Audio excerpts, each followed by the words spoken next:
Hey everybody, it's Cam here from the Nerdbook Review. Today I'm going to talk about Hills of Heather and Bone by K.E. Andrews.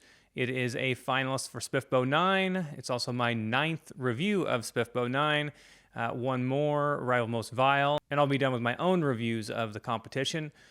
This book, I'm really excited to talk about it. I'm going to start off by saying right away, I didn't like the start, and by the end I loved it. So I'm still kind of trying to decide exactly where my rating is going to fall on this one.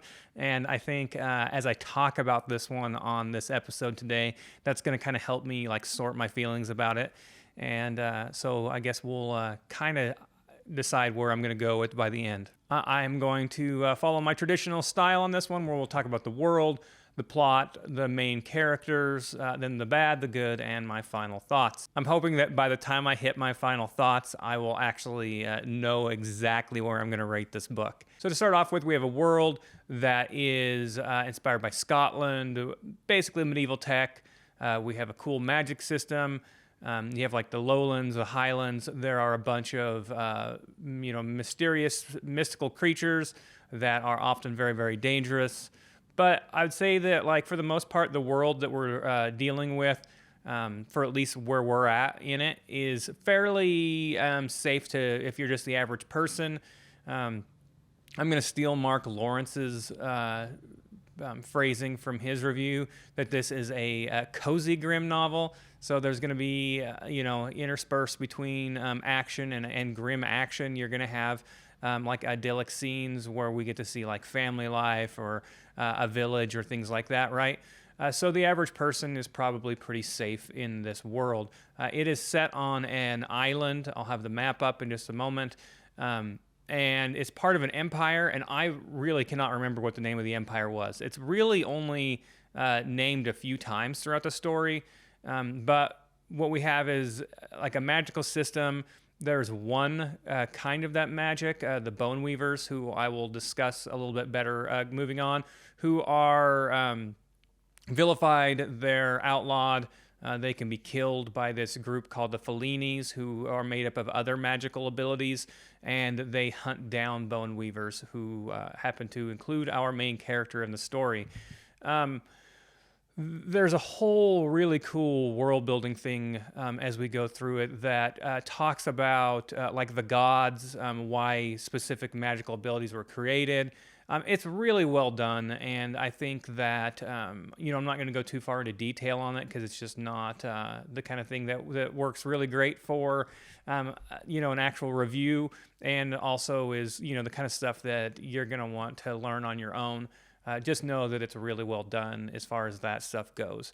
I am, real quick, going to break down the magical abilities, which also might not be great video, but I really want to. I think that, my whole thing is world building and magic systems, and I think this magic system is just done amazingly. So, real quick, I'm going to do it real fast. There are 12 magical abilities. A fair number of people, like a fair percentage of the population, actually has the ability to use magic. I don't know what that number is, but I would guess like somewhere around 20 to 30%. I suppose I could have actually asked the author, since I did speak with her a little bit. But that's just the impression I get, is maybe like as many as a third to possibly even a little bit higher than that have magical ability. Most people will have one magical ability, but it is possible to have two. So they are Beast Charmer. They can control and see out of the eyes of animals. We have Boneweavers, who just the easiest way to think of them is necromancers. Earth Carvers can shape and move earth. Flame Kindlers can use fire magic. Flesh Menders can heal and even create new flesh.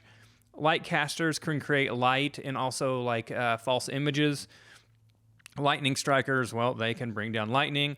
Root sowers are really cool. They can grow, but they can also manipulate plants. And its ability, Percy, our main character's husband, one of his abilities is to be a root sower. He can literally just throw down a seed and grow a plant right there. So it's a pretty powerful ability and is really helpful for people. Then you have shadow catchers. They can manipulate shadow.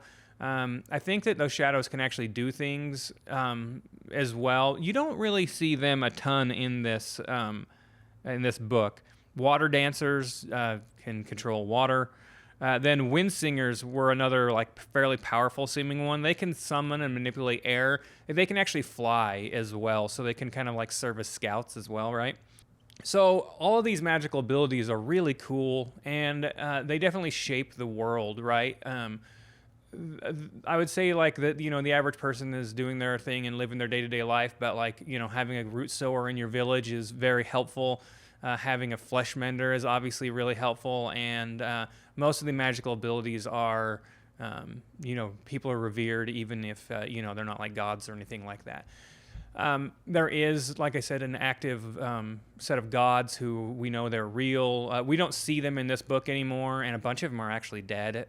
And Boneweavers, one of their abilities is that, like, they can touch bones or be near bones and actually like see the memories of the people or the creatures that the bones belong to.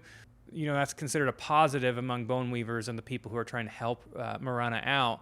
But, it's kind of like considered an invasion of privacy by a lot of people at this point. It's also like, kind of seen as desecrating the dead if you're moving their bones around and things, right? Something that people don't like. So I think I'll actually talk about the characters real quick, and then we'll get into the plot.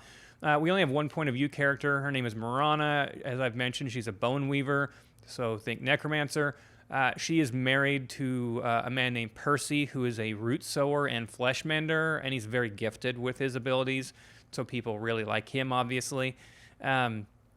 She is 30. She's really, really tall. The cover of the book, which should be up again as well, she is, described as like considerably taller than him. She has to lean down to kiss him. She also has arthritis and has since she was a kid.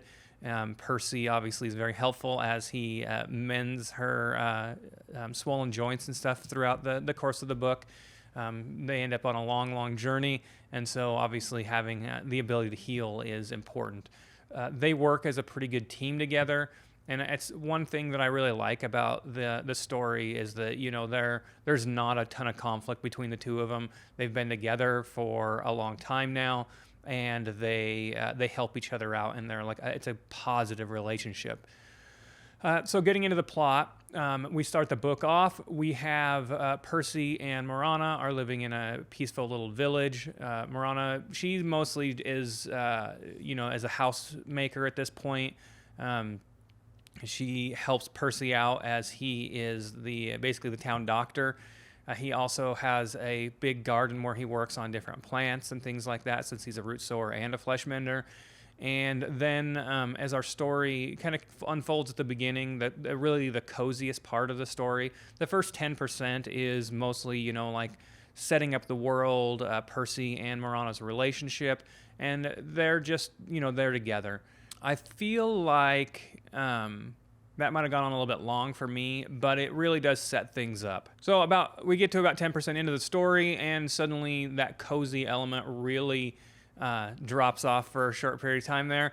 And the Failinis, who I've mentioned already, are like the enforcers who are supposed to eradicate Boneweavers. They somehow find out about Morana, and they end up attacking her and Percy in their cottage. Percy and Morana, obviously, were only 10% in at this point. They managed to escape. And the entire rest of the story is basically Percy and Morana trying to escape from the Failinis. They'll have periods of time where they basically get to be domestic and have fun and, think that maybe they've managed to escape from the Failinis. And of course, that wouldn't make for a very entertaining story. So they're always found out, and, there's just a mix of that cozy element as well as flight and fight. Getting into the bad, the good, and then my final thoughts. So as far as the bad goes, I already mentioned just real quick that the first 10% of the story, so 40 to 50 pages of it, are that cozy read, and I think it goes on too long for me. I legitimately might have stopped reading if I wasn't doing this for SPFBO and for that I want to review all 10 of the books. That next 5-ish% is a big long fight and flight scene, And I just didn't really care about the characters at that point. I don't know that I really felt the danger on like making its way from the page to my own, like my heart, right? I really got into that movie my mind really early on. But the thing is that I kind of like I never really felt like as I was reading it like the danger was real or that Morana really cared that much for some reason. I don't know. It was a really weird, first 15% of the book for me. And then it took another, like 5-ish% of the story for me to like really get over that start. So we're talking like maybe as much as 20% of the book I spent either not caring or needing to like rebuild that caring about the characters, right?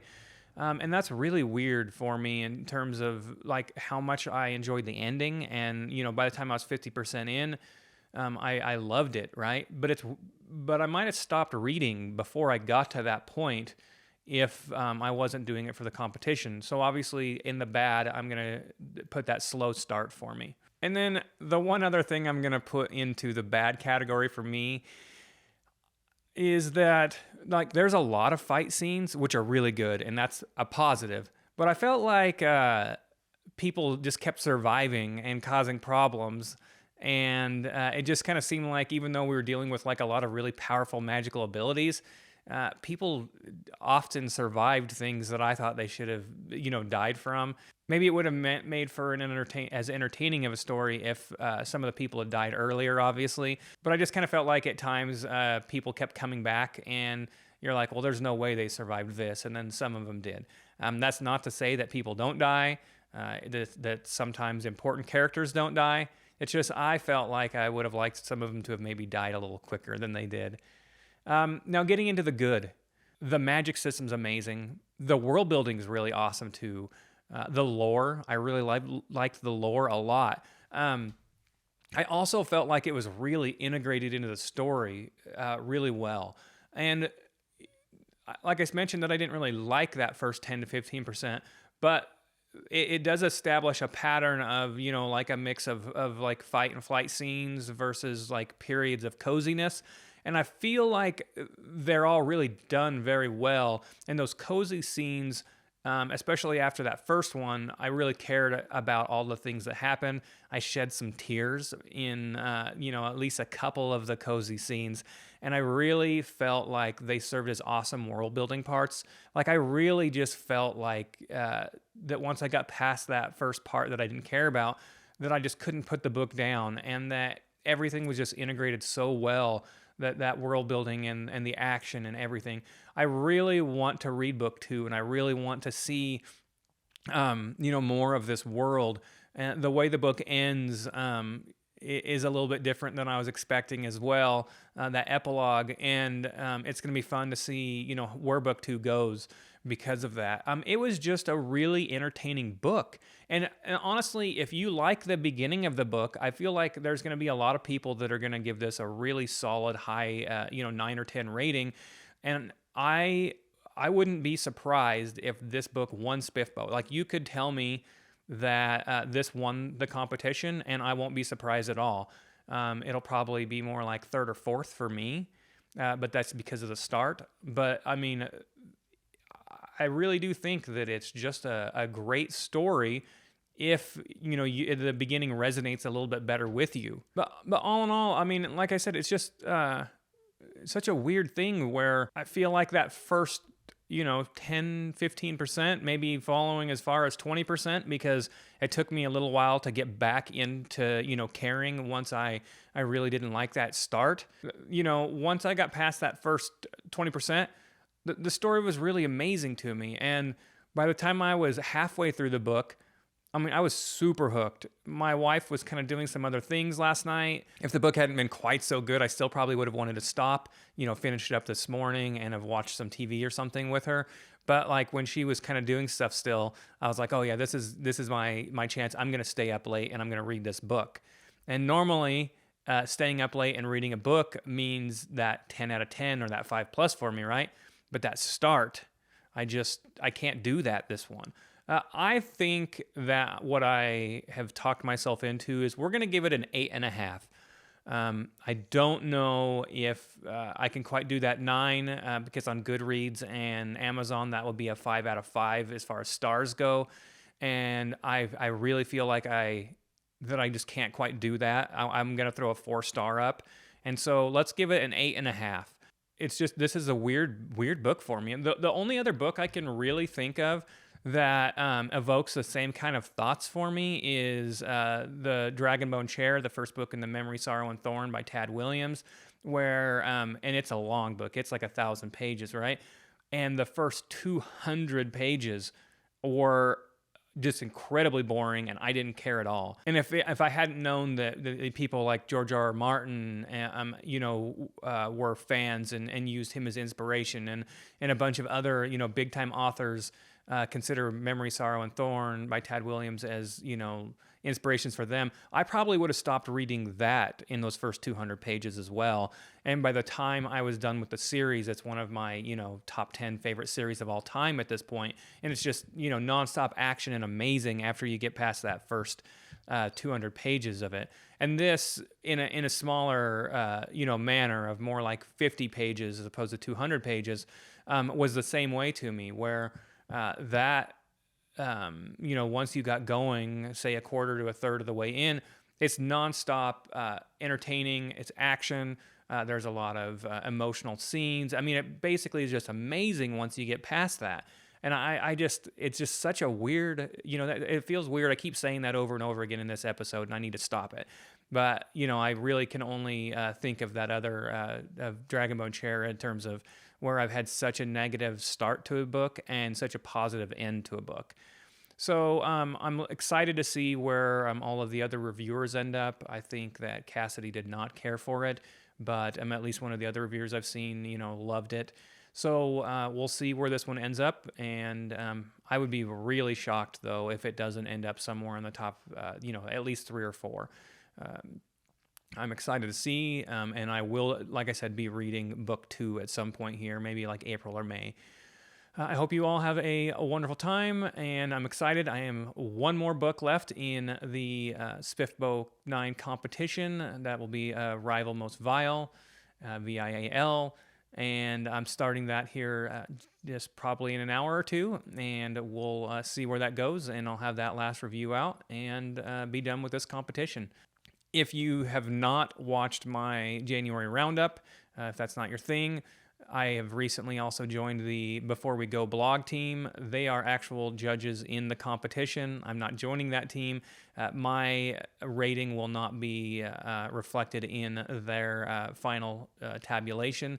I'm hoping maybe next year, if they do SPFBO 10, that I will. But as of now, I am completely independent. My review does not matter for that.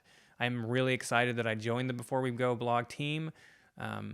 So far, it's already felt like just such a nice, tight-knit community, lots of chatting, and I will have a link to the blog in there. I'll put this review up on that blog as well. Thank you, everybody.